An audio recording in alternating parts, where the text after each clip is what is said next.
Reporting की शुरुआत करते हैं राजधानी रायपुर से। बड़ी खबर आपको बता रहे हैं, जहां कोरबा से गिरफ्तार हुआ है नक्सली। रामा इचा नाम का नक्सली को गिरफ्तार किया गया है। रायपुर के नक्सली दंपति से था कनेक्शन। नक्सली जग्गू और कमला से मिलने रायपुर आया था रामा। जग्गू और कमला ने रायपुर के कई इलाकों में बड़े नक्सलियों को ठहराया है। वहीं नक्सली रायपुर और बस्तर में बदलते थे अपना ठिकाना। आपको बता दें कि कुछ दिन पहले ही दोनों ये दंपति को गिरफ्तार किया गया था। और वहीं आपको अब बता दें कि इस मामले में एक नया नाम भी शामिल है। रामा इचा नाम का नक्सली को गिरफ्तार किया गया। रायपुर के नक्सली दंपति से इसका कनेक्शन बताया जा रहा है। नक्सली जग्गू और कमला से मिलने रायपुर आया था रामा। जग्गू और कमला ने रायपुर के कई इलाकों में बड़े नक्सलियों को ठहराया है। तो बड़ी खबर, बड़ी जानकारी आपको दे रहे हैं, जहां नक्सलियों को लेकर लगातार एक तरफ अभियान चलाया जा रहा है और नक्सल को खत्म करने को लेकर राज्य के तरफ से ये पहल की जा रही है। नक्सलियों के लिए अभियान चलाया जा रहा है। और वहीं अब इस खबर में नया खुलासा, नए नाम इसमें सामने आते जा रहे हैं। नक्सली रायपुर और बस्तर में अपना ठिकाना बदलते थे। रायपुर के बाद अब कोरबा से नक्सली को गिरफ्तार किया गया है। रामा इचा नाम का नक्सली को गिरफ्तार किया गया। आपको बता दें कि रायपुर के नक्सली दंपति से इनका कनेक्शन भी बताया जा रहा है। नक्सली रायपुर और बस्तर में अपना ठिकाना भी बदलते थे। ज्यादा जानकारी के साथ हमारे ब्यूरो हेड नदीम मेमन हमारे साथ जुड़ गए। नदीम, एक के बाद एक अब नए खुलासे होते जा रहे हैं। अब एक नया नाम भी इसमें शामिल हो गया। कोरबा से एक नक्सली को गिरफ्तार किया गया। देखिए, लगातार राजधानी रायपुर की अगर हम बात करें तो राजधानी रायपुर में 2 अर्बन नक्सलियों की गिरफ्तारी के बाद पूछताछ में कई अहम खुलासे किए गए हुए थे। इस खुलासे में जिस तरह से पूछताछ की गई और पूछताछ में जो बात सामने निकल के आया उसमें ये उन्होंने कबूला था कि नक्सलियों के लिए वो काम करते थे। रसद के साथ ही इलाज के सामान और तमाम तरह की वो चीजें जो राजधानी से पहुंचानी होती थी उसकी जिम्मेदारी उनकी हुआ करती थी। और इसके बाद पूछताछ में एक अहम और खुलासा हुआ कि कोरबा में एक जो है नक्सली को गिरफ्तार किया गया। उसका नाम है रामा इचा नाम का नक्सली को गिरफ्तार कर दिया गया है। सुबह पुलिस की एक कार्रवाई जो है कोरबा में की गई और इसके बाद जो पूछताछ में बात सामने आई थी उसमें यह सामने आया था कि रामा इचा जो है इनसे मुलाकात करने राजधानी रायपुर आया था। फोन कॉल के डिटेल उनके नंबरों से मिले और उसके बाद इसको पूछताछ में ट्रेस किया गया। और ट्रेस करने के बाद जब लोकेशन ट्रेस किया गया तो वो वहां पर कोरबा में जो है कुसमुंडा से जो है उसको गिरफ्तार किया गया। पुलिस इस वक्त गिरफ्तार करके उसको विशेष कोर्ट में पेश करेगी। जग्गू और कमला नामक जो 2 व्यक्ति राजधानी रायपुर में पकड़ाए थे उसके साथ इसका कनेक्शन था। ये भी नक्सलियों के लिए जो है वो काम करता था। आपको बताना चाहूंगा ललिता कि अर्बन नक्सली का मतलब यह है कि जो है शहरी क्षेत्रों में रह करके नक्सलियों के लिए काम करना, शहरी नेटवर्क बनाना, शहरी नेटवर्क को मजबूत करना और माओवादी संगठनों के लिए शहरों में रह करके वो तमाम सुविधाओं को मुहैया करवाना जो उनको आवश्यकता पड़ती है। जिस तरह से रसद की बात करूं, राशन की बात करूं, इलाज के लिए तमाम दवाइयों की जो आवश्यकता पड़ती है, जो जरूरी चीजें, इन तमाम चीजों को जो है उपयोग कराते हैं। और रायपुर और ये भी बात सामने आ रही है कि ये रायपुर और बस्तर में जो है इनका रेगुलर आना जाना हुआ करता था, कमला और जग्गू का और साथ ही रामा इचा का। तो रायपुर से बस्तर जो है इनका रेगुलर आना जाना हुआ था। तो रायपुर से बस्तर कनेक्शन भी इनका मिलता है। और इस पूरे मामले में पुलिस जो है वो पूछताछ कर रही है। एटीएस जो है वो भी पूछताछ करेगी और एएनआई की कोर्ट में पेश किया जाएगा। पेश करने के बाद रिमांड में लिया जाएगा और ये पता लगाया जाएगा कि ये रामा इचा ये किस तरह से काम कर रहा था, किस कैडर का ये जो है वो नक्सली है। क्योंकि इसमें भी नक्सलियों में अलग अलग कैडर होते हैं। कोई जिला कमेटी का सदस्य होता है, कोई संभाग कमेटी का होता है, कोई स्टेट का होता है। सीसी मेंबर की बात करूं, डीसीएम की बात करूं, जेसीएम, इस तरह के तमाम अलग अलग कैडर। तो ये किस कैडर का था और किसके लिए काम करता था, किन गिरोह को ये सपोर्ट करता था और कोरबा में रह करके किन किन अधिकारियों के यहाँ काम किया, किन लोगों के लिए गुप्तचर के रूप में वहां नक्सली काम किया, क्या काम कर रहा था, इस पूरे पर जो है गहन मंथन जो है पूछताछ की जाएगी। पूछताछ के बाद कई अहम खुलासे यहाँ पर होंगे। राजधानी रायपुर में जो 2 नक्सली गिरफ्तार हुए थे, अर्बन नक्सली जग्गू और कमला, उनसे भी पूछताछ के बाद कई अहम खुलासे हुए थे। और उस खुलासे के बाद पुलिस आगे की भी जांच कर रही है, उनके नेटवर्क की तलाशी कर रही है और उनसे पूछताछ करके ये कहाँ काम कर रहा है, किस क्षेत्र में ये जो है अपना काम कर करते थे, किन जोन के लिए काम करते थे, जिस जोन के लिए काम करते थे वहां जो जोन किस तरह से गतिविधियों को अंजाम देता था, उनका क्या काम होता था। तो ये तीनों नक्सलियों के साथ पूछताछ जो है इस वक्त जो है की जाएगी और पूछताछ के बाद कई अहम खुलासे इसमें होने वाले हैं।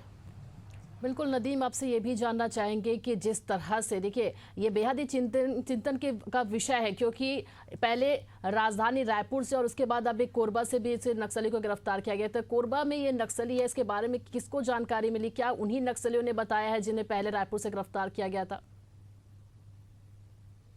देखिए, जो राजधानी रायपुर के चंगोरा भाटा में डीडी नगर थाने के अंतर्गत चंगोरा भाटा में 2 अर्बन नक्सली को जब पहले लोकेशन ट्रेस करके तो किसी बड़े कैडर से जो है वो फोन में बात किए थे, उसके बाद पुलिस को ये सूचना जो है कहीं से हिंट मिला और उसके बाद वो जो है लोकेशन ट्रेस किया। लोकेशन ट्रेस करने के बाद जो इन दोनों को गिरफ्तार किया गया। इन दोनों को गिरफ्तारी में पूछताछ की गई। पूछताछ में इन्होंने रामा ईचा के बारे में जो है जानकारी दी और रामा ईचा वहां पर काम करता था। रामा ईचा कोरबा में रह करके अर्बन नक्सली क्षेत्र में शहरी नेटवर्क को मजबूत करने का काम करता था। ये जब जानकारी मिली, पूछताछ में जब खुलासा हुआ, तो फिर पुलिस जो है रामा ईचा को जो है वो लोकेशन ट्रेस करती है। लोकेशन ट्रेस करने के बाद कुसमुंडा क्षेत्र में जो है वो एक मकान में जो है वो रहता है, वहां से पुलिस को गिरफ्तार करती है और गिरफ्तार करने के बाद जो अपनी कस्टडी में ले लिया विशेष बिलासपुर के विशेष कोर्ट में पेश किया जाएगा। तो देखिए, पूछताछ में परत दर परत जो है दोनों राजधानी में जो पकड़ा है अर्बन नक्सली है, कमला और जग्गू, दोनों जो है खुलासा कर रहे हैं कि कौन कौन और भी इस पे खुलासे होंगे ललिता, कि और राजधानी रायपुर के साथ और शहरों में कौन कौन काम कर रहा है, किस तरह से काम कर रहा है, क्या उपयोगिता इनकी माओवादी संगठन में है, इन तमाम उस पर जो है पड़ताल की जा रही है। बिल्कुल देखने वाली बात होगी कि अब आगे और क्या कुछ इस पूरे मामले को लेकर खुलासे होते हैं। तमाम जानकारी के लिए नदीम आपका बहुत बहुत धन्यवाद। तो बता दें आपको कि जग्गू और कमला ने रायपुर के कई इलाकों में बड़े नक्सली को ठहराया था और इसकी जानकारी भी ये दी गई है। रायपुर के बाद कोरबा से नक्सली को गिरफ्तार किया गया है। रामा ईचा नाम का नक्सली को गिरफ्तार किया गया। वहीं जानकारी के अनुसार रायपुर के नक्सली दंपति से इनका कनेक्शन था। नक्सली जग्गू और कमला से मिलने रायपुर आया था रामा। अब लगातार इस मामले को लेकर और भी बड़े बड़े खुलासे होते जा रहे हैं। एक के बाद एक नया नाम इसमें शामिल होते जा रहा है। राजधानी रायपुर से दंपतियों को गिरफ्तार किया गया था। अब कोरबा से रामा ईचा नाम का नक्सली को गिरफ्तार किया गया। रायपुर के नक्सली दंपति से इसका कनेक्शन था।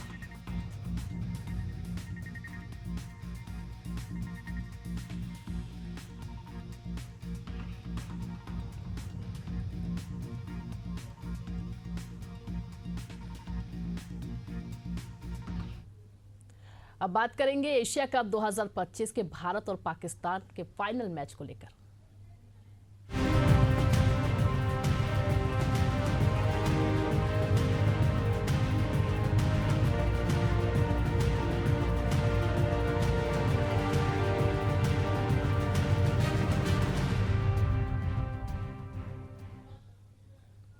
एशिया कप 2025 में भारत और पाकिस्तान के फाइनल मैच का सभी को बेसब्री से इंतजार है। एशिया कप क्रिकेट का यह final match Dubai international cricket stadium में खेला जाएगा और दोनों टीमों में कई ऐसे धाकड़ खिलाड़ी शामिल हैं जो अकेले अपने दम पर मैच का रुख अपनी ओर मोड़ सकते हैं। भारतीय टीम के कप्तान सूर्य कुमार यादव भी पूरी तैयारी के साथ अपनी टीम को उतारेंगे और इस पूरे टूर्नामेंट में अभिषेक शर्मा, शुभमन गिल और तिलक वर्मा का बल्ला खूब चला है। वहीं जसप्रीत बुमराह और गेंदबाज कुलदीप यादव भी धमाकेदार फॉर्म में नजर आ रहे हैं। भारत और पाकिस्तान के बीच मैच की दीवानगी लोगों के सिर चढ़कर बोल रही है और इस टूर्नामेंट में भारत का प्रदर्शन दमदार रहा है, जबकि पाकिस्तान ने आखिरी वक्त पर फाइनल का टिकट पक्का किया। इन दोनों टीमों के बीच मैच को लेकर न सिर्फ स्टेडियम बल्कि घरों के टीवी सेट तक लोगों का उत्साह देखने को मिलेगा। तो आज भारत और पाकिस्तान का ये फाइनल मुकाबला है और आपको बता दें कि इस मैच को लेकर फैंस में काफी उत्साह नजर आ रहा है।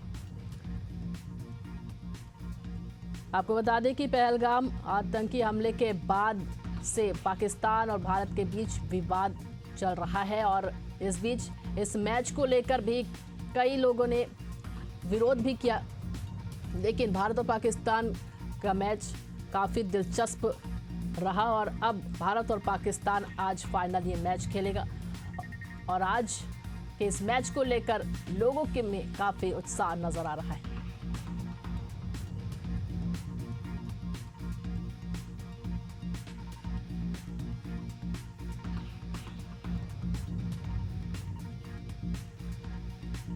चलिए, मैच को लेकर लोगों के में काफी उत्साह भी नजर आ रहा है, उनकी दीवानगी देखने को मिल रही है। हमारे सहयोगी बने हुए हैं वहां पर अभिषेक शर्मा। अभिषेक, लोग से जानते हैं कि आज ये मैच है, उनसे बातचीत करिए। क्या कुछ आज कितना उत्साह नजर आ रहा है वहां पर? देखिए, बिल्कुल आज भारत पाकिस्तान का मुकाबला खेला जाएगा एशिया कप में। 41 साल के बाद ऐसा पहला मौका है जब भारत पाकिस्तान के बीच एशिया कप का फाइनल खेला जाएगा। पहले 50 ओवर के फॉर्मेट में एशिया कप होता था, लेकिन अब 20 ओवर का फॉर्मेट है। भारत ने इसी टूर्नामेंट में 2 बार पाकिस्तान को पटकन दी है। ये देखिए, हमारे साथ क्रिकेट प्रशंसक है,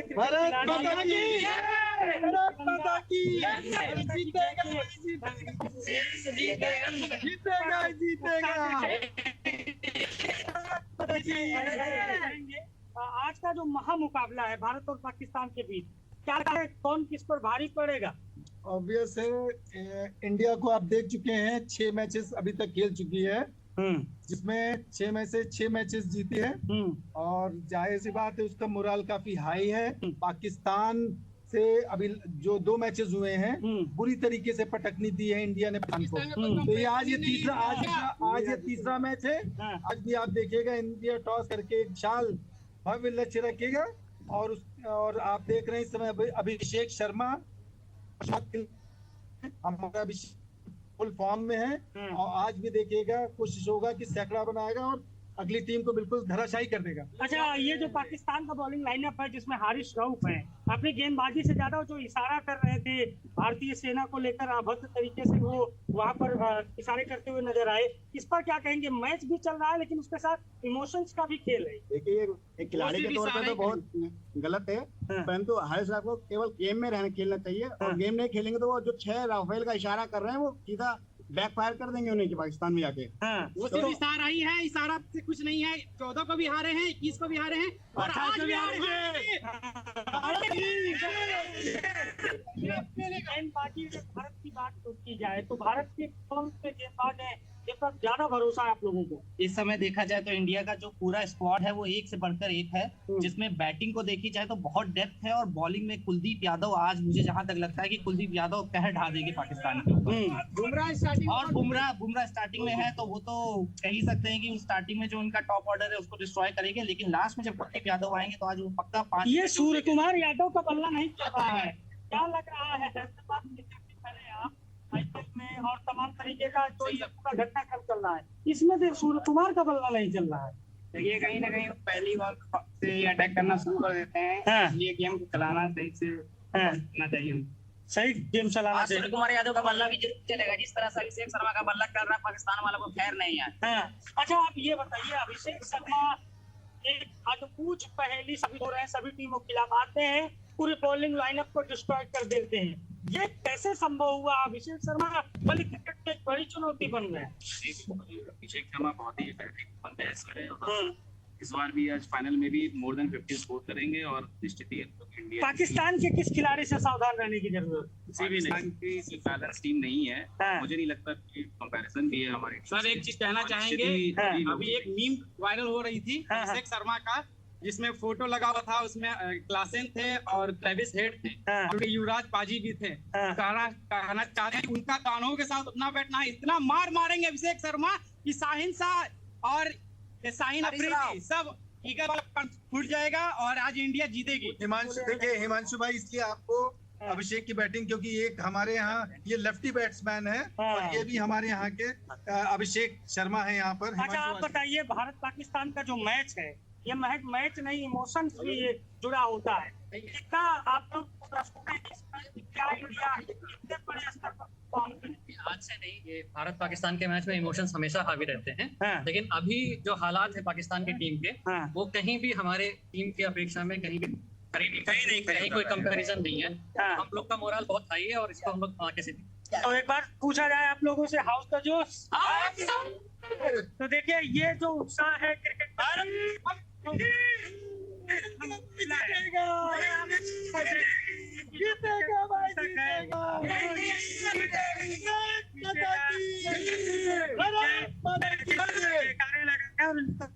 कहना है भारत पाकिस्तान का महामुकाबला है, उसमें इंडिया का भारत पाकिस्तान का प्रभारी हारी है, और जैसे पाकिस्तान 2 बार हारी वैसे ही आज तीसरी बार भी हारी।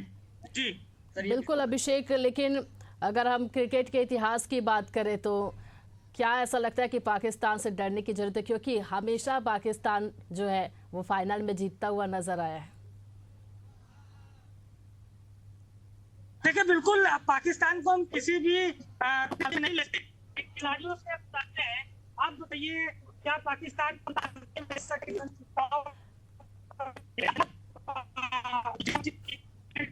देखिए एक क्रिकेट है, अनिश्चितताओं का गेम है। फाइनल चूंकि बड़ा मैच है, यहीं से विजेता और विजेता तो किसी टूर्नामेंट को, किसी भी टीम को आपने अभी देखा है कि जो हम लोग की टीम खेली एशिया कप में कौन सी, उस टीम में कितना अच्छा खेल, हांगकांग की टीम ने कितना अच्छा खेला है। वहाँ की खिलाड़ी कितना अच्छा खेला, नई टीम है।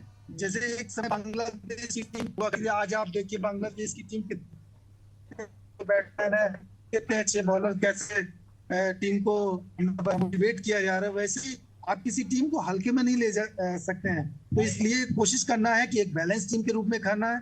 और जाहिर सी बात है, चूंकि सारे बैट्समैन, सारे बॉलर्स इंडिया के फॉर्म में हैं। अभिषेक शर्मा को आप देख ही रहे हैं, शुभमान गिल नो डाउट बहुत अच्छा खेल रहे हैं। बीच में आज जो सूर्य कुमार का बड़ा खिलाड़ी है, बड़ा खिलाड़ी छोटे मैच में नहीं चलता, बड़ा खिलाड़ी हमेशा बड़े मैच में खेलता है। पाकिस्तान के किस खिलाड़ी, किस बॉलर, किस बैट्समैन से सावधान रहने की जरूरत है? फिलहाल तो जिस तरीके का पाकिस्तान का लाइनअप है वो अभी कई नौसिखिया की तरह खेल रहा है। और रही बात फाइनल की कि हमें किससे संभल के रहना चाहिए, मुझे जहां तक ये लगता है इस तरीके से इंडिया का बैटिंग लाइनअप है वो एक एक प्लेयर अपने में काफी है। तो अगर एक फेल होगा तो दूसरा उसकी जगह लेगा, तीसरा उसकी जगह लेगा, तो वो जो कोलैप्स का मैच होगा या एक तरफा होना तो चाहते तो हम लोग कांटे का मैच है, लेकिन मुझे जहां तक लगता है कि एक तरफा ही होगा। तो देखिए हमने बातचीत की,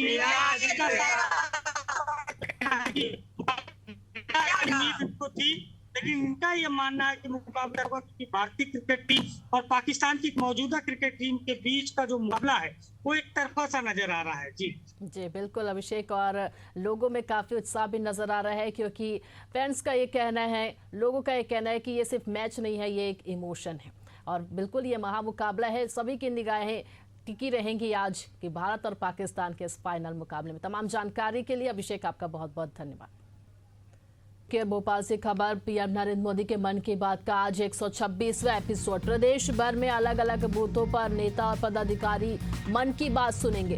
राजधानी के जगदीशपुर में सीएम डॉक्टर मोहन यादव सुनेंगे कार्यक्रम। बूथ कार्यकर्ताओं, स्थानीय नेता और पदाधिकारियों के साथ ये कार्यक्रम सुनेंगे। तो आज आपको बता दें कि प्रधानमंत्री नरेंद्र मोदी के मन की बात की 126वां एपिसोड है और बूथ कार्यकर्ताओं, स्थानीय नेता, पदाधिकारी के साथ कार्यक्रम सुनेंगे।